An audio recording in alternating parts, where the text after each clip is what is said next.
Saint Gulabrao was born on the 6th of July 1881 in a poor farmer's family in a village named Loni Takali in the district of Amravati. His full name was Gulab Gonduji Mohod. He spent his childhood at Madhan in Amravati. His father Raghuji used to call him as Gulya.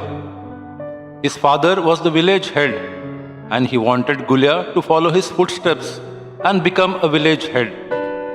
However, destiny had some different plan for Gulab.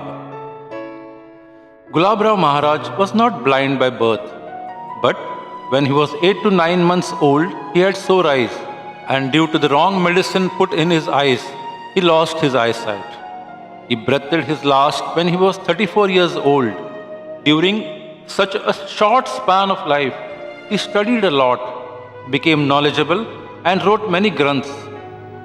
When we look at his tremendous efforts in adverse conditions, we admire his determination. He lost his mother when he was very young. His grandmother brought him up with a lot of love and affection. When he sat for lunch, he used to sprinkle sandal around him. While eating, he stretched his right hand in front of him as if he was feeding someone. His grandmother would ask, "What are you doing?" The young Gulab would say, "Oh, Bai, a beautiful little one had come." "Where is the little one? Who and how was he?" Bai would ask him as she was unable to see anyone. Maharaj would answer, "Oh, the little one had a crown on his head, saffron tikka on his forehead, earrings in his ears, as if there was a little Bal Krishna in front of him." When he was 10 years old, he was brought back to Madhan at his father's place.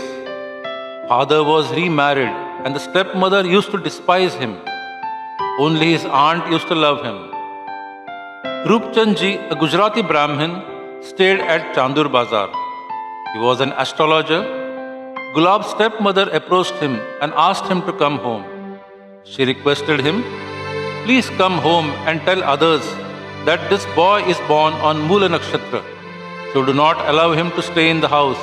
Discard him." But Roopchand ji was a good person, so he refused to tell such wrong and false narrative. Because of his simple and straightforward nature, Gulabrao Maharaj liked him and both became very close. He used to go to Roopchand ji's house at any hour of the day or night. If people in his house were asleep, Gulabrao used to call out, "Please give some food and enjoy the fun." Then Roopchand's son Kurya Bhai used to come out and then all three used to discuss such topics as astrology or Sanskrit language. His love for knowledge was so intense that he used to travel miles together, going from one village to another, carrying a box of books on his head. Madhan, Chandur Bazar, Badnera were the villages he used to visit to grasp the intricacies of many topics from experts. He used to get the book read by others and then think over the topics and wrote his original comments. He used to write his thought in a very simple language. He had a sweet tongue. He used to gain knowledge from the experts in Indian philosophy, Indian customs and traditions, ways of worship.